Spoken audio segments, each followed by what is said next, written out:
Monsieur le président, monsieur le ministre, mesdames, messieurs les rapporteurs, chers collègues, les partenaires sociaux ont signé il y a quelques mois un accord national interprofessionnel sur la santé au travail.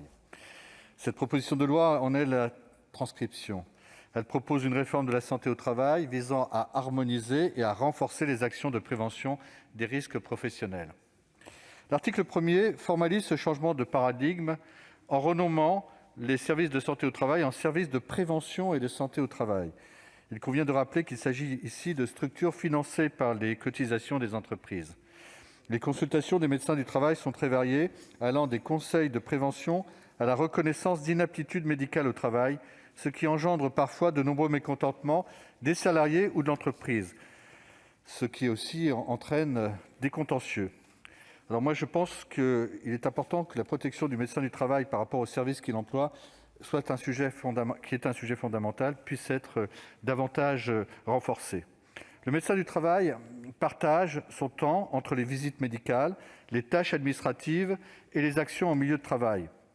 Il consacre ainsi un temps essentiel à l'étude des postes et à l'analyse des risques au sein des entreprises qu'il visite. Ainsi, il apporte ses conseils en termes d'amélioration des conditions de travail, d'adaptation des postes de travail, par exemple pour les personnes handicapées, ou de surveillance et de suivi d'agents chimiques par l'intermédiaire d'un toxicologue, par exemple en cas de réaction allergique. Il est également compétent en matière de rangement des produits nocifs et dispense ses conseils sur la structure et l'organisation même de l'entreprise.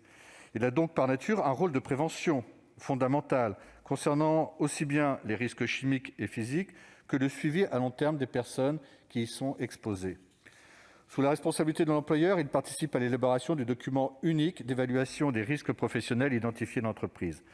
C'est là une véritable carte d'identité de l'entreprise. C'est le point de départ des actions de prévention nécessitant une mise à jour annuelle.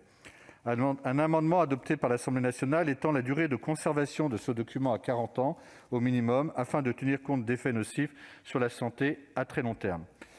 Le rôle de la médecine du travail est essentiel au bon fonctionnement de la société et doit nécessairement s'adapter à son évolution, vous l'avez rappelé, monsieur le ministre. En cela, le texte que nous examinons prévoit des avancées, comme par exemple le fait que les intérimaires, les salariés d'entreprises prestataires ou sous-traitantes et les travailleurs indépendants bénéficient du suivi par les services de prévention et de santé au travail. La commission des affaires sociales du Sénat a étendu ce suivi aux chefs d'entreprise. La création du médecin praticien correspondant formé en médecine du travail contribuera à pallier la pénurie de médecins du travail dans les territoires concernés et certaines missions pourront être déléguées aux infirmiers qualifiés sous la responsabilité du médecin du travail. Monsieur le rapporteur, vous avez insisté sur le fait qu'il faut y mettre aussi beaucoup de limites et bien évidemment, je partage cet avis. Pour autant, nous sommes favorables à l'expérimentation qui est proposée par notre rapporteur visant à étendre le pouvoir de prescription du médecin du travail à des fins de prévention. Cette disposition valorise le rôle du médecin du travail. De plus, la médecine du travail et la médecine de ville sont actuellement très cloisonnées au détriment du suivi des patients et de la prévention des maladies professionnelles.